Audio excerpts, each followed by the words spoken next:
So with non-essential retail closed down again for lockdown 2, it's no surprise that many businesses in retail as well as in hospitality are eagerly looking at the potential of selling their customers a subscription.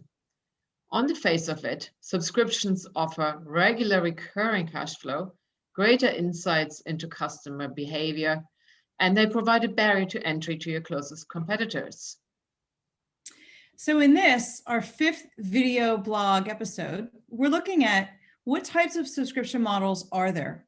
Who could or should introduce one, and who shouldn't? What are the key success factors, and what are the pitfalls? And finally, what are some of the off-the-shelf solutions that you can use if you should decide to launch a subscription model? So we think there are 2 distinct types of models. The first type is where the customer pays a premium to unlock a greater level of service and access. The best example that everybody knows here is Amazon Prime, where you pay a flat monthly fee to get access to unlimited free delivery, streaming music and video, and various other benefits.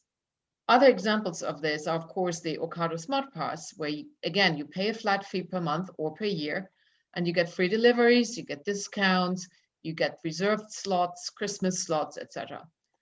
Online GP models like Babylon or Livy, where you get 24/7 access to medical services when you need them, are another great example. A more traditional non-digital example are credit cards like American Express Platinum, where you pay a flat fee and you unlock benefits like concierge services and insurances. The second type of subscription is one where the customer pays an ongoing fee for the good and service itself. So if you think about traditional models like newspaper subscriptions, gyms, and pre-digital book clubs, then think about well-known subscription services today that include things like HelloFresh and other meal delivery services, streaming media services like Netflix, Apple Plus, software licenses like Microsoft Office, wine or chocolate clubs, and the list goes on. And more recent high-profile entrants include Pret a Manger with its 5 coffees a day, or Rent the Runway, a subscription fashion service that lets women rent unlimited designer styles for a monthly fee. Freddy's Flowers is for weekly flower deliveries. ClassPass is for bundled gym classes, and Dollar Shave Club are among other really well-known subscription models.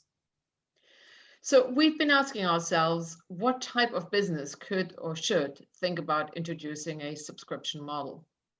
And primarily, we think this makes sense for products and services that are consumed regularly, like razor blades or magazines or coffee or meal kits, etc. It helps, of course, if there is an element of added value curation, like there is in wine clubs or with Stitch Fix or book clubs. You should not try to set one up if either your product is really low value, low margin, because then the cost of fulfillment will exceed what you can make on the subscription, and it will make it an uneconomical offer. Similarly, if the frequency of purchase is really low, like with mattresses or white goods, that is likely not a good idea. So what are the key success factors? The customer needs to see a real value add. The price has got to be seen to offer a true value to the alternative of buying these things without a subscription. Or as Scott Galloway puts it, it's an IQ test. Make the offer so compelling that it's a no-brainer. Convenience is another key factor. Once you have subscribed, you no longer need to remind yourself to regularly buy something, which is why razor blades and contact lenses work really well. Low-cost fulfillment for the business also matters, which is why letterbox delivery models work well, especially for products where the unit price is relatively high, like flowers. And another success of a subscription model is, of course, if the business can use the data collected to gain insights into customer profiles and behaviors that it would not otherwise be able to glean. This is where Pret have really been successful, because for the first time, they've been able to establish a digital relationship with their customers, where they can now gain insights into add-on purchases and other information that helps them with their product development. So what are the pitfalls? First is churn. The latest stats say that on average, subscription businesses lose 40% of their customers each year. Why? Because many of them can't sustain interest. We've seen this with some of the beauty sampling businesses that have not survived because their challenge was to overcome the novelty factor. There's also subscription fatigue. We're seeing it in streaming services where there's so many options now. We see it in other services too, where you can have almost anything you buy on a regular basis come to you via a subscription. People are becoming weary of signing up for yet another automatic charge to their credit cards and the hassle of keeping track of canceling them if they don't like what they get. And finally, if you do decide to go down the subscription path, what are some of the off-the-shelf solutions that you can get? Well, Shopify has just introduced a subscription API and tooling so that this functionality can be easily added on if you happen to run your website via Shopify.